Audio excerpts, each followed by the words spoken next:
नमस्कार, मी डॉक्टर अरुणा हिरोदिया। आज आपण आल्याविषयी माहिती घेत आहोत। आले हे त्याच्या स्वाद आणि सुगंधामुळे मसाल्याप्रमाणेच औषधात देखील वापरले जाते। आल्याचा कंद वापरला जातो। आले उन्हात वाळवून चुन्यात भिजवून त्यापासून सुंठ बनवले जाते।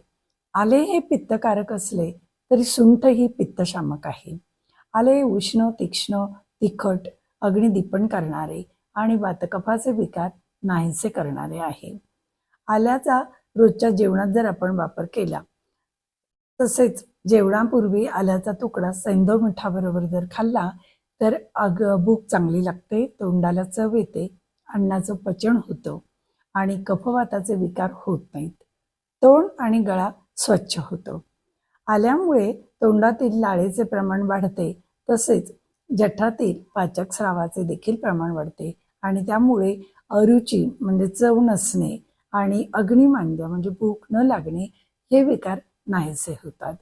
आल्याचा तुकडा ठेचून 1 कपभर पाण्यामध्ये उकळवून जर ते पाणी दिवसातून 3 वेळा प्यालं तर मासिक पाळी संदर्भाच्या ज्या तक्रारी आहेत, अमिनोरिया किंवा डिस्मिनोरिया, तर ह्या नाहीशा होतात। सांधे सुजले असतील, सांधे दुखत असतील किंवा आमवात, यामध्ये आल्याचा कल्क करून म्हणजेच आले ठेसून गरम करून त्याचा लेप द्यावा, म्हणजे वेदना कमी होतात। आल्याचा तुकडा जर उगाळून किंवा सुंठ उगाळून कपाळावर जर त्याचा लेप केला तर सर्दीमुळे होणारी डोकेदुखी थांबते। आल्याचा रस आणि मध हे समप्रमाणात एकत्र करून सर्दी खोकला असेल तर दिवसातून वारंवार चाटण्यास द्यावे। आल्याचा रस, लिंबाचा रस, सैंधव मीठ किंवा पादेलोण आणि जिरेपूड असं एकत्र करूनही आपण ठेवू शकतो आणि हे जर सकाळ संध्याकाळ जेवणानंतर घेतले तर पोटफुगी, पोट दुखणे किंवा भूक न लागणे या तक्रारी नाहीशा होऊ शकतात।